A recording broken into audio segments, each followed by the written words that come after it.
Long-time lurker, first-time poster. You know how it goes. This happened to me a few years ago. I was chatting with a friend about this story last night and thought it would be the perfect let's not meet submission. About 5 years ago, I went to a house party for a friend of a friend who had just purchased a new home. I was freshly 20 and ready to get my drink on. My friend Sam and I had pre-drinks at my apartment and walked over to the party. It was raging when we got there. Luckily, we arrived just on time to watch some drunk asshole fall into the fire. He was okay, thankfully. This drunk ass's friend walks over to Sam and I and starts to chat us up. Sam knows this guy, Kyle, from the couple who just bought the house. And Kyle gave off this kind of creepy, clingy vibe. He kept touching my arm while talking to me, and he said my name every single sentence. So, what's your favorite drink? My name. So, my name. You live around here, huh? Eventually we managed to carefully disentangle ourselves from Kyle, and went inside to chat with the rest of the girls at the party. We were inside at the table joking around, when the guys came in from outside to complain that we weren't out there with them. "Every party needs its beautiful girls," shouts Kyle, as he stared directly into my eyes. The girls as a whole complained that it was too chilly out, and the fire wasn't big enough to throw much heat into the yard. I was sitting at the table, think a high bar table with tall chairs, when Kyle came over and planted himself directly between my legs. He then started talking right up against my face. I was super uncomfortable, so I backed up and told him he was a little too close. Kyle didn't move, but he noticed that I was without a drink. He offered to get me a beer, and I said sure, thinking he was just going to bring me a closed can or a bottle. Nope. Kyle went into the back room of the kitchen, fumbled his beer box, opened the beer, and brought it to me. I said thanks, accepted the already opened beer, and placed it down on the table. I had no intentions of drinking an already opened beer from this creepy dude. I managed to sneak away with a handful of girls for a house tour and left Kyle upstairs with the rest of the party. The girls told me they'd noticed that Kyle, who they like to call Turtle colloquially, due to his appearance, was really focusing in on me and that I shouldn't do anything to lead him on. I assured them that I was not trying to lead Kyle on, and I was doing my best to just graciously fend off his advances. We finished the tour and headed back to the kitchen for more drinks, and Kyle noticed that I was beerless once again. He pressed another already opened beer into my hand. "Drink up, beautiful," he said, staring dead into my eyes. I pressed the beer up to my lips and pretended to swallow. I got up with the beer and walked to a couch. I discreetly hid the beer on the floor behind the coffee table. This went on for an hour. Kyle continued to notice I was without a drink, and kept pressing these open beers into my hand.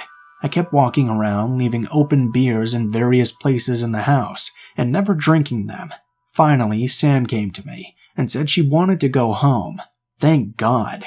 We were in the back room of the kitchen getting our shoes on, when Kyle walked over. He took my hand and said, "Give me your number.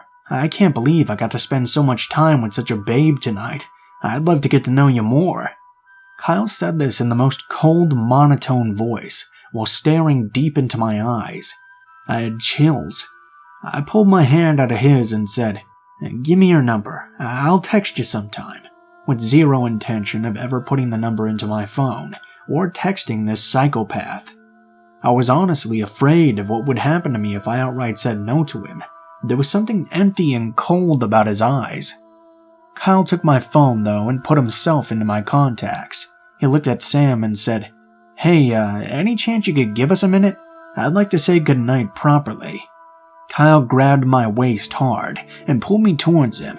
Sam, God bless her, took the other side of my waist, spun me around, and said, "No can do. This is my girl right here. She's got to take my drunk ass home." Kyle glared at her with a cold fury. The phrase, "if looks could kill," comes to mind.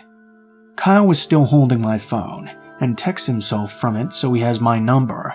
He hands my phone back without a word, spins on his heel, and leaves Sam and I alone in this dark room.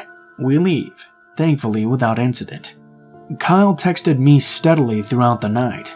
He started 15 minutes after I left the party, until I blocked his number the next day. They started off innocently enough. "Hey, how are ya? Did you get home alright? I miss your beautiful face." He started to get a bit aggressive when I wouldn't reply though, texting me things like, "Fuck you, you stupid cunt. Answer me." I blocked him and thought nothing of it for about 2 years. My group of friends had long distanced themselves from Kyle, and we never crossed paths again. 2 years later though, almost to the day, Kyle was arrested for stabbing his then-girlfriend to death. He stabbed her over 100 times.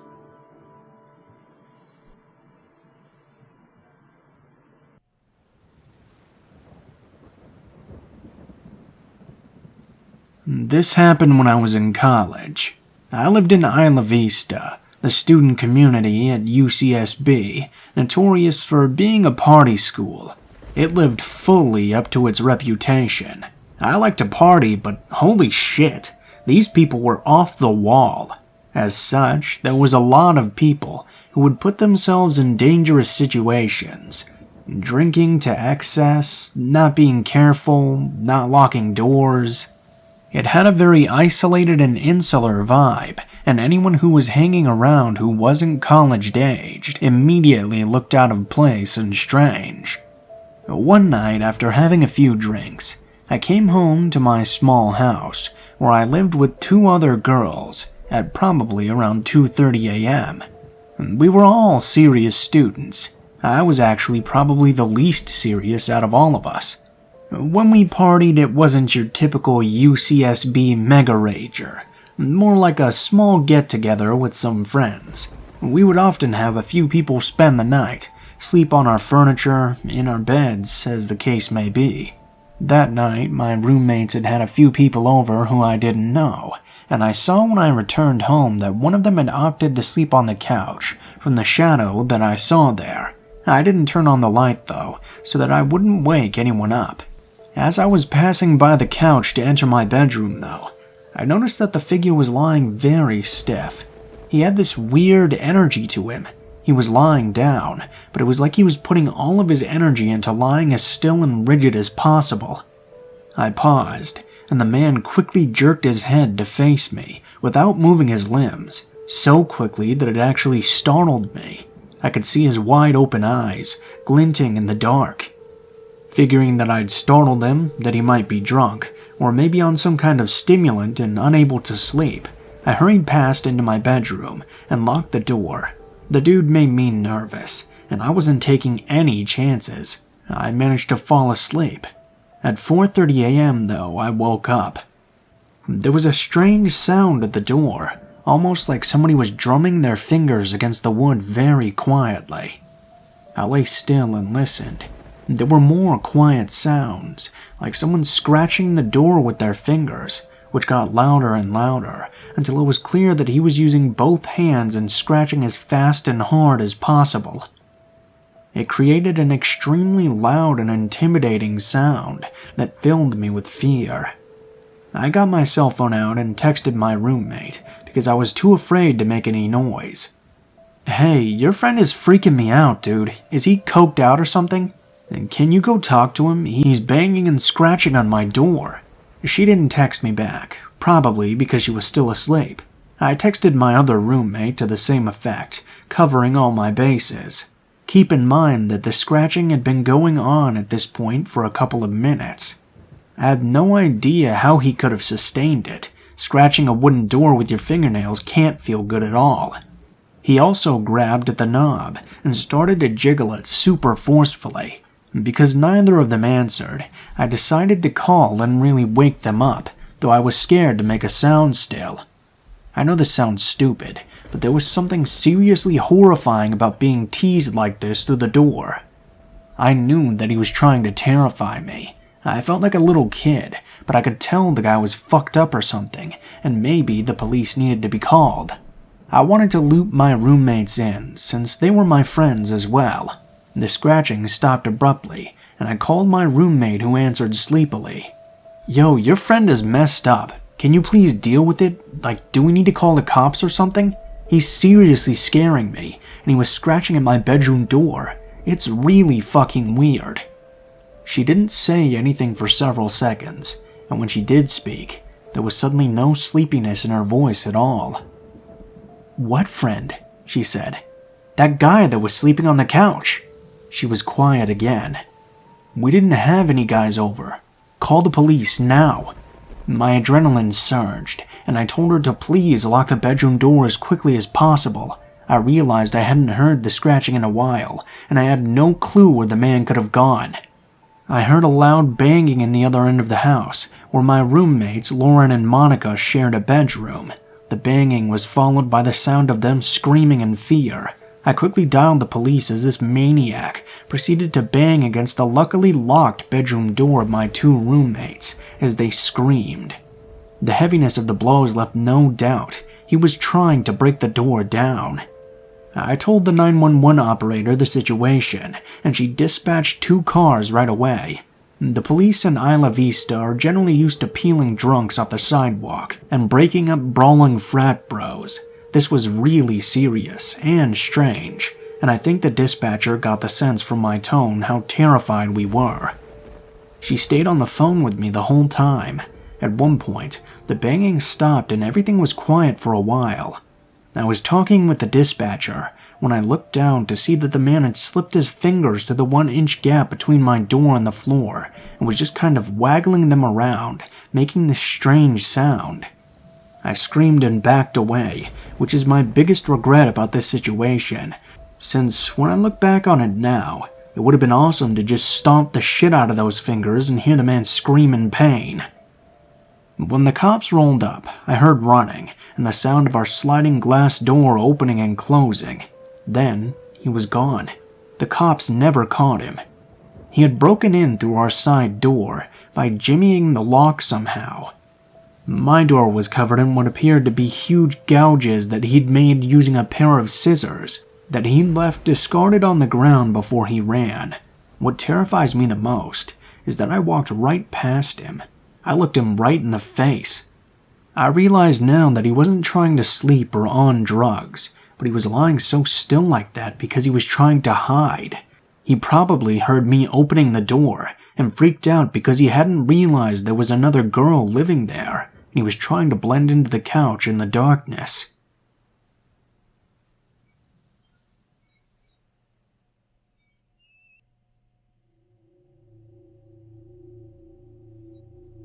Some background before I begin. This isn't my story, it's my grandmother's. She told me this story after I shared an equally horrific tale of my own, which I will post someday soon. Anyway, I figure I should tell you guys my grandmother is a part of the time period when lots of Southerners were migrating to the northern states, looking for work and better pay to help out their families, all still living down south. This journey took her to New York, where she found seamstress work and where this story takes place. I should also add that my grandmother is one tough old bird, and she's very paranoid about people she doesn't really know, and situations that she has no control over, so this story came as quite a shock to me, and kind of explains a little about why she might be so paranoid now. I'll also add that she does not, and has never taken anyone's shit. She's about 5'9", had muscles in her 60s, still rocks a crew cut, and would kick some ass whenever necessary. She's not your typical granny at all, so if something scares her, it's really fucking scary. My grandmother and her friend Judy worked right down the street from each other, and they were introduced by my grandmother's boss and hit it off pretty well. They started to hang out very frequently after work. My grandma said that one night they went to a bar and were having a good old time, and it was here that the men approached them. There were 2 of them, one tall, light-skinned man and a shorter, dark-skinned man, and Judy seemed to know them and seemed very happy to see them.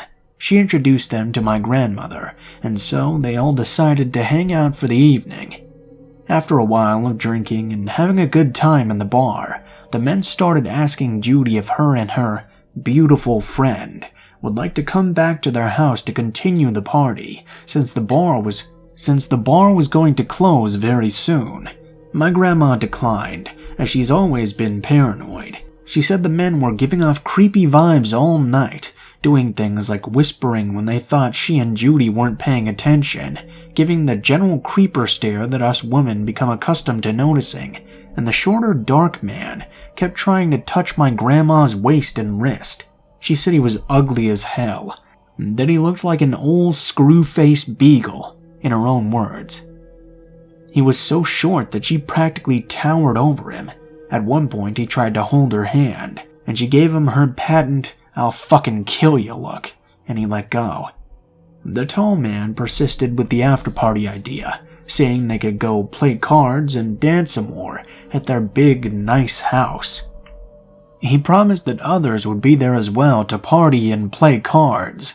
Judy, by this time, was tanked, and the man had her convinced. She didn't want to go without my grandma, though, so she proceeded to beg my grandma to come with her. She tells my grandma to stop being so paranoid and to just trust her, that these guys are her friends and that it's all okay. So against my grandma's better judgment, she left with them. She says they drove for a good while, and the moment she looked out the car window and didn't recognize anything at all and asked the tall men where they were going, and all he said was upstate, that she was probably in trouble. The two men sat in the front, and her and Judy were in the back. Judy was telling my grandmother to chill out. They were all gonna have a good time, so they get there and turns out the guys didn't lie. They pull up in front of a nice big house in some suburb. They go inside, and Grandma says she remembers the front door led them into a long, dimly lit hallway. They were all walking single file down this hallway, in this order: the tall man, Judy, Grandma, and the short man behind them.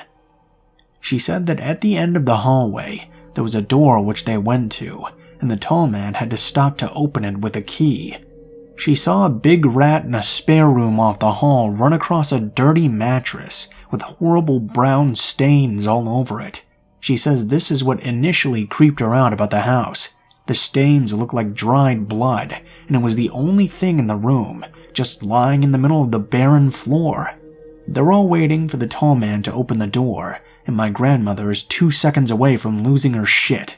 The door finally opens, and here's where the story gets scary as fuck. My grandma said she barely got a glimpse into the room. The door pulled out towards them, so she could see through the crack in between the door where its hinges and the frame meet as it opened wider. There were women of all ages in the nude, lingerie and garters, laying all over furniture playing cards and smoking cigarettes with men. She could hear people screaming. Grandma screamed and turned to run, knocking the short man down in the process. She says she was so much taller than him that she barely noticed that she had bowled him over. The tall man, though, had already grabbed Judy, who was now screaming too, and with the help of another man, shoved her inside the room with the other woman and slammed the door closed. They turned to help the short man chase my grandma down. She could hear them behind her yelling, "Catch that bitch!" She thought they would kill her when they caught her. She managed to get down the hall and out the door. As she ran down the street screaming because she didn't know where she was or where a train station was to get away, they chased her the entire way. Thankfully, though, she ran into a kind old man who was opening a newsstand by the grace of God. He asked her what was going on, and when she pointed out the men that were following her, he pulled out a gun and started yelling at them to get the fuck out of there. They hightailed it back to wherever. The newsstand man helped her find a train station and gave her money so she could get back to the city. My grandma never saw Judy again. Her boss told her one day that a nice-looking, light-skinned brother came and picked up all of Judy's belongings from her place of work, which was also where she lived. Said he told them Judy wouldn't be returning to work and had found a new place to live. In a nutshell, my grandma avoided being abducted into a human trafficking ring. She says this has been going on for longer than the world wants to admit or know.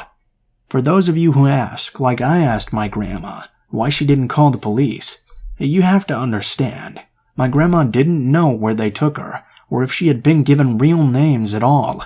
She also didn't know the address, or anything really that would have helped find Judy.